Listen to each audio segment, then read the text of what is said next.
When we can talk about our feelings, they become less overwhelming, less upsetting, and less scary. Tilda Fred Rogers. I was immediately uncomfortable when the older gentleman rode up on his bike and loudly told us that our kids shouldn't be riding their bikes on the velodrome. It was against the rules. If it had been just me and my daughter, I would have said no problem and left the area, maybe even apologized. But I wasn't alone. I was with my friend and her son, and my friend doesn't back down from confrontation like I do. Instead of saying okay to him, she pressed him to explain himself. Where was the sign that said the kids couldn't be riding their bikes, as this man was? What was the issue? As I stood by uncomfortably, the two of them hashed things out. She turned to her son, age 5, and told him that if he continued to ride on the tilted area of the track, this man might accidentally run into him, and asked if he understood that. Her son nodded his head. Suddenly, in the midst of the conversation, the man softened. He said he was just worried about hurting the kids. He wasn't really mad, and soon he started coming up with suggestions for how the kids could stay safe. He said he'd call out before he got to where they were on the track, and then pointed out a blue line where, were they to stay below it, they would be safe, as he'd ride above it. The kids repeated the options, and my friend thanked the man for working with us to come up with a solution, then rode off. Each time he came around the track, he was much faster than our kids. He'd yell out, and my friend's son would get out of the way. My daughter chose to stay low, below the blue line, so she wasn't in his way. This interaction may seem like nothing to you, but to me it was a big deal. Confrontation had been a very scary thing for me, something I avoided at all costs.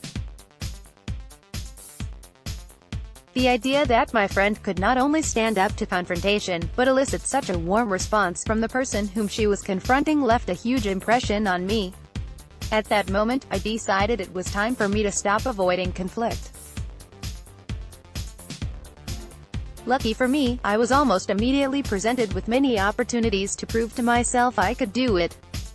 First, I found out that a neighbor had an in-ground pool with no fence around it. This made me feel uneasy, you know, because I have a 5-year-old, and I felt like I at least needed to talk to him about it. You would be astonished at how nerve-wracking this was for me, but I knew I wanted to start talking to people, even when I was scared. The same day I decided I needed to speak to him, I got my chance. I was driving down the street, and there he was, walking. I pulled over and rolled down my window. I expressed that I hadn't realized until the day before that his pool didn't have a fence, and asked him if he'd ever considered putting a fence up. He said no, he'd had the pool built long before there were any regulations. I told him my daughter couldn't swim yet and it made me nervous he didn't have a fence. He acknowledged my concerns, though he wasn't interested in building a fence, and then we parted ways. I made some calls to the local building and zoning departments, but apparently in the town where I live there aren't any ordinances that would force my neighbor to build a fence, as he had hinted. The outcome of this encounter may not have been ideal, but I had to consider this a win. At least I'd spoken up and expressed my concerns, which I wouldn't have done in the past. My next opportunity to express myself was at a kid's birthday party, which was being held at a community pool. Who knew pools caused so many confrontations? A friend and I were talking, but someone kept squirting us with water. After a while we realized it was coming from an adult, which was a surprise, and we moved away from the area. Shortly thereafter, though, the squirting continued, this time hitting not only us, but the friends we'd moved closer to. It seemed clear at this point that we were being targeted on purpose. This would have been the perfect opportunity to confront the perpetrator, but my friend beat me to it, getting up out of her seat and marching over to the offender. It did not go well. I won't get into the details, but she was called an offensive slur and a lifeguard ended up getting involved. It was during this incident that I was reminded why confrontation is so scary for me. What if someone gets mad at me? However, I also saw that saying nothing meant being treated in a way that made me and everyone around me upset and uncomfortable, and no one should sit in silence in that sort of situation, even if it's as minor as getting splashed at a pool. My third opportunity for confrontation came in my marriage, and I'm happy to say this one turned out very well, much better than the previous two encounters. My husband and I had been agitated, both in general and at each other, for a few days. One Friday morning, we started talking about things and both ended up even more irritated, and our conversation ended with him making a comment about how I should, or rather, should not, spend my money. Later in the morning, once we'd both had time to process things and my husband was at work, I called him. I told him all the ways I felt and all the ways I thought things were being mishandled in our relationship. By the end of the talk he was the one being proactive, suggesting that we needed to start carving out a block of reconnection time right after our daughter went to bed each night. He also apologized for his comment about the money. Confronting him about our disagreement and actually bringing into the light the things that were bothering me has made an enormous difference in our relationship. Since then I've felt confident in expressing how I feel at the moment I feel it, and he's been incredibly receptive. I'm also more receptive to hearing feedback from him.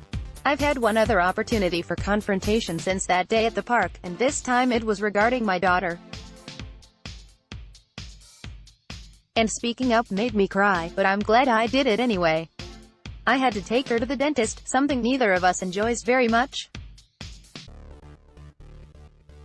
I'm not a huge fan of this particular dentist's office, but there aren't many pediatric choices in my area. Admittedly, I was already not in a great headspace when we arrived at the appointment. We were taken to the back, and my daughter was asked to get up into the chair.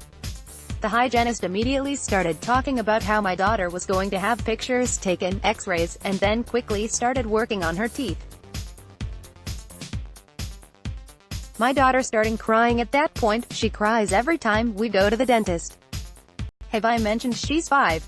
And then the hygienist started saying, over and over, you don't have to cry, stop crying, you don't need to cry, don't cry. I came over and held my daughter's hand and rubbed her leg, but the hygienist kept working and kept telling my daughter not to cry.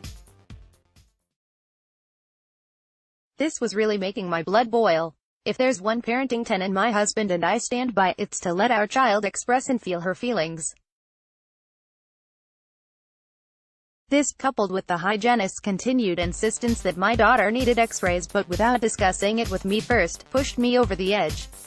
I started asking many questions about the necessity of the x-rays. As she answered with vague, boilerplate responses, I continued to feel frustrated, and realized I needed to tell her the thing that was really bothering me: stop telling my daughter not to cry. She got defensive, and now it was my turn to start crying.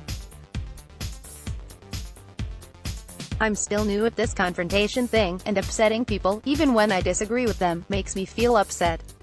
I pressed forward, though, and told her that in our house, my daughter was allowed to express her emotions, even uncomfortable ones.